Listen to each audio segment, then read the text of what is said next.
It's very cold.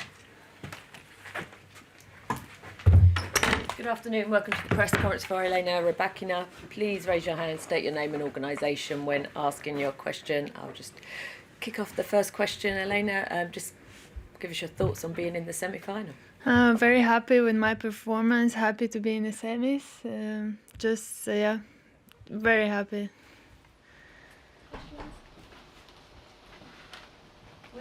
Willie Weinbaum from ESPN, congratulations. Thank you. You mentioned how happy you are to be in the semifinals. What do you envision it will be like for you when you step on the court to play the semifinal?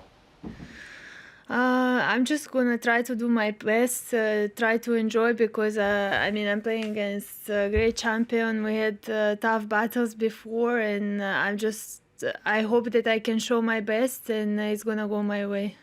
How would you describe your journey to this point? Good matches. I think I did my best. As I said, I wasn't in the greatest physical conditions and didn't have good preparation. But overall, I think I did my best. It's just for me, still keep improving, working, and tomorrow I just try to enjoy. Aki from Smash Magazine.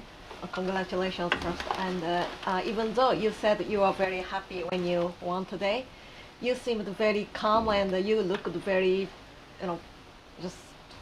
I didn't see big emotion from you when you won today. So what did you go through your mind when you won today's match? I'm just very calm person and I'm not showing my emotions. It's been always like this, and of course I'm full of emotions inside, and I just know that it's still I have a match tomorrow, so I'm just trying to focus, forget already what happened now, and just keep preparing for the next match. Hi Elena, I believe you've talked about it in the past, but I was wondering how uncertain were things after you finished school and you wanted to start on the tour? I believe you had did you have some financial issues, or you thought about going to college? What was that like in those days? Yes, of course, you always doubt if you're going to be professional or not, because I was finishing school and I was going actually every day when I was home. So it was not an easy decision because, of course, financially it's difficult. It's a very expensive sport, and like all the parents, my parents, they were worried if something happens, if you get injured. Of course, you want your kid to study and not to risk. But I think we made a good choice, and I'm very happy that I'm playing now. Was it a difficult decision to when Kazakhstan approached you? Was that a difficult decision? I think it was very good timing because they were looking for the player. I was looking for some help, and they believed in me. So I think it was very good combination. We just find each other. How do you think the move from Russia to Kazakhstan helped your tennis? They believed in me. They made everything possible for me to keep playing, keep improving.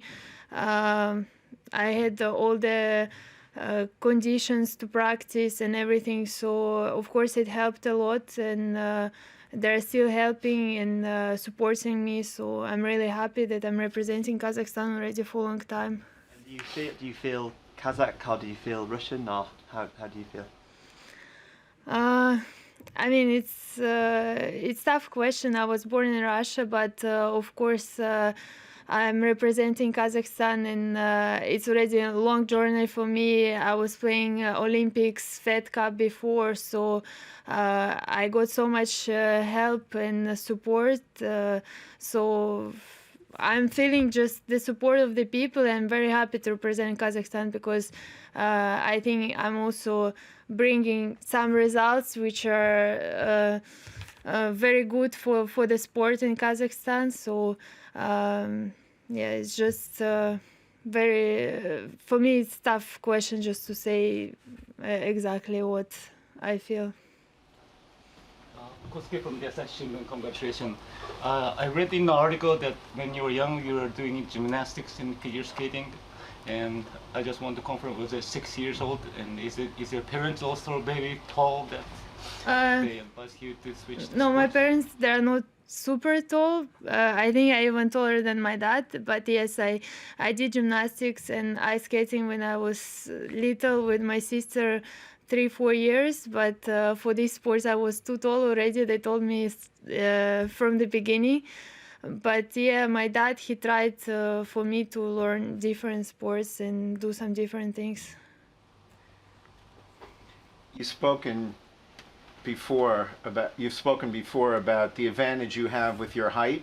You're much taller, of course, than Simona Halep, but you've played her before. What are your thoughts on what you have that can help you against her this time, and on what the keys have been to the matches so far?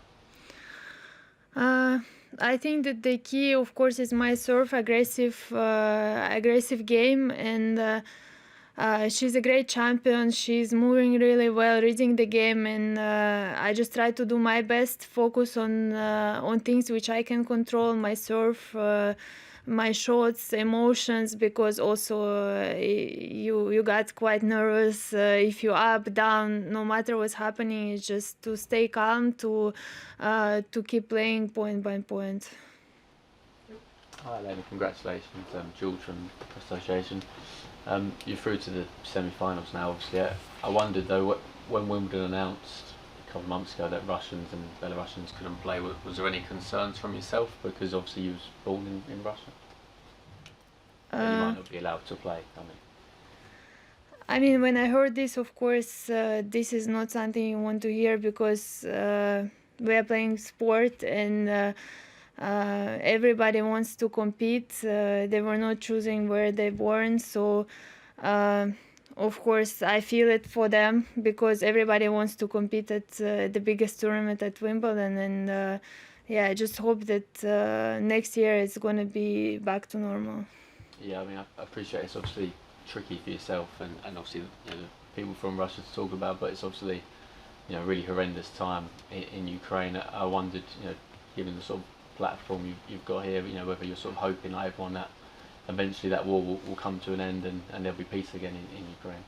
Yes, I agree. I just want, of course, to war end as soon as possible, and peace. Yeah. The last two times you played Simona were super close matches, which you could have won, but ended up losing. I was wondering what you learned from those matches, and does it motivate you to this time I'm going to get her this time? Yeah, it was very tough matches. I remember in Dubai I lost on the tiebreak, very close, and at the US Open also there I was a bit injured, but in the end I just know that I have to play till the end, because she's a great fighter, and no matter the score, just keep focusing on my game, on my plan, and just be more stable and also confident in some moments.